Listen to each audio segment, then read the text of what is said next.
झारखंड का सबसे बड़ा सरकारी अस्पताल रिम्स अपनी बदहाली की गवाही खुद देता है। फिर चाहे फर्श पर लेटे मरीज हो या अल्ट्रासाउंड कराने के लिए हफ्तों इंतजार करता मरीज, दवाइयों का ना होना हो या फिर डॉक्टरों की कमी, ऐसी कई कमियां हैं जिस पर अगर हम वीडियो बनाना शुरू करें तो पूरा दिन बीत जाए पर कमियां खत्म ना हो। हालांकि जिन विषयों से राज्य की जनता और मरीजों का सीधा सरोकार रहता है उस पर हमने हमेशा वीडियो बनाया है और मरीजों की आवाज को उठाने का प्रयास किया है। वैसा ही एक और मुद्दा, जब हमसे एक मरीज ने संपर्क कर अपनी परेशानी बताई तो हमने सोचा क्यों ना इस मुद्दे पर विस्तार से ही बात कर ली जाए। मुद्दा रिम्स परिसर में ही स्थित अमृत फार्मेसी से जुड़ा है।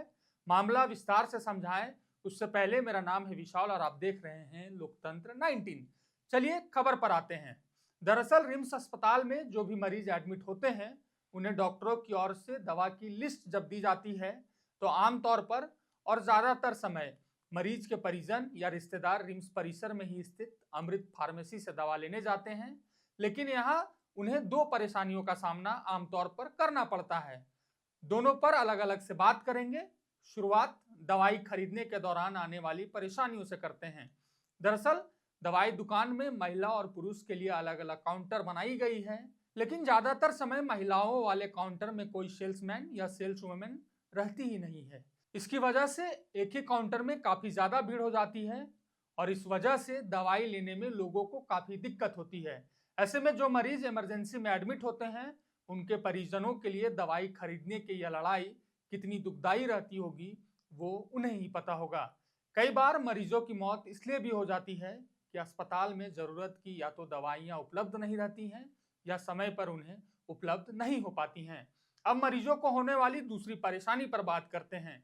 आप सोच रहे होंगे कि आखिर जब पैसे लगाकर ही दवाइयां खरीदनी है तो हम वहां से ही दवाएं क्यों खरीदें। इसके पीछे की भी अपनी एक वजह है। दरअसल अमृत फार्मेसी में दवाई प्रिंट रेट यानी एमआरपी से कम दाम में मिलती है। दवाइयों में कई प्रतिशत तक की छूट दी जाती है। ऐसे में गरीब परिवार के मरीजों के लिए यह दुकान एक वरदान से कम नहीं है, लेकिन अब यहाँ भी एक पैच है। अगर आप सोच रहे होंगे कि घंटों लंबी लाइन लगने के बाद आपको दवाई मिल जाएगी तो यहाँ आप गलत हैं। प्रिस्क्रिप्शन में लिखी गई आधी से ज्यादा दवा वहां आपको मिलेंगी ही नहीं। अब इसमें डॉक्टर की गलती है या दुकानदार की, यह तो जांच का विषय है, लेकिन परेशानी तो मरीज और उनके परिजनों को उठाना पड़ता है। इसको ऐसे समझिए, रिम्स के बाहर सैकड़ों दवा की दुकानें हैं।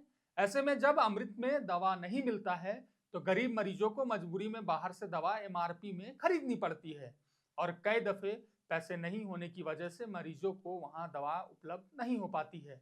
अंततः उन्हें कितनी परेशानियों का सामना करना पड़ता है यह आप जानते ही होंगे। अगर सब दवा वहां मिल जाएगी तो फिर अन्य सैकड़ों दुकानों की बाहर क्या जरूरत है।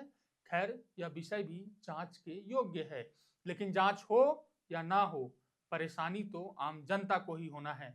इस वीडियो के अंत में हम राज्य के स्वास्थ्य मंत्री डॉक्टर इरफान अंसारी जी से एक निवेदन करना चाहेंगे।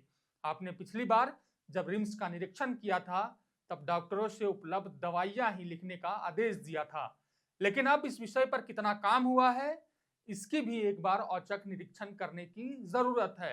इससे आपके सामने सच का सच और झूठ का झूठ हो जाएगा। फिलहाल के लिए इतना ही। आप देख रहे थे लोकतंत्र 19। मैं हूं विशाल, शुक्रिया।